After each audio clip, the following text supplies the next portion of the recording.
From the Detroit Free Press, I'm Brian Todd with today's voice briefing.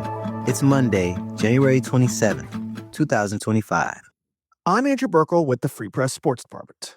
With the Lions sitting on their couch to watch the NFC Championship weekend after a loss to the Washington Commanders, we turned much of our attention to a big weekend of college basketball. For the Spartans, it was a continuation of a so far perfect start to the Big Ten season. For the Wolverines, it wasn't such a happy affair.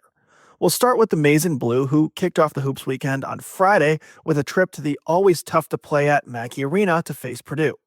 From the get-go, it became clear this wasn't going to be the Wolverines' night.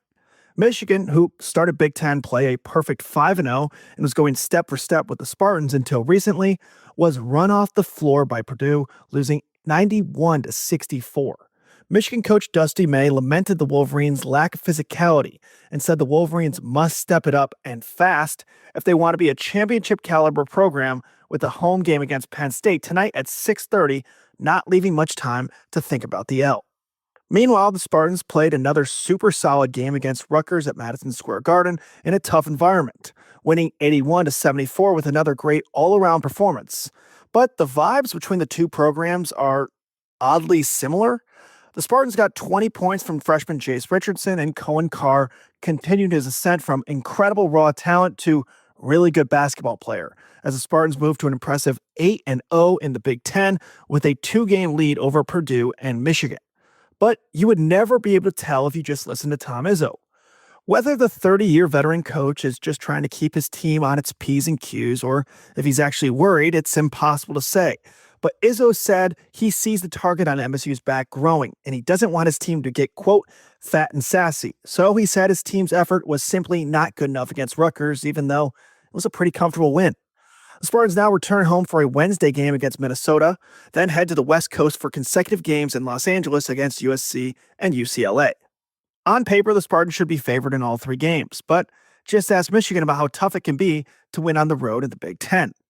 Either way, thanks to hot starts and favorable schedules, we should be in for an electric finish to the Big Ten regular season here in the Mitten State, and possibly even further as both squads seem to be locks to make the big dance.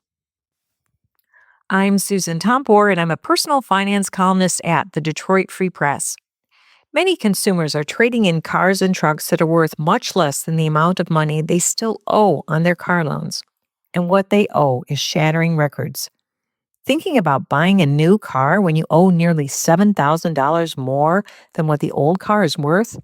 And it's only worse if you're trying to trade in an electric vehicle. Being upside down leaves consumers with far less money to put toward a down payment, and they're now at risk for taking on too much debt to finance the next car. Sometimes they roll over the old loan into the new one. On average, consumers owed $6,838 on upside-down car loans, which is an all-time high in late 2024.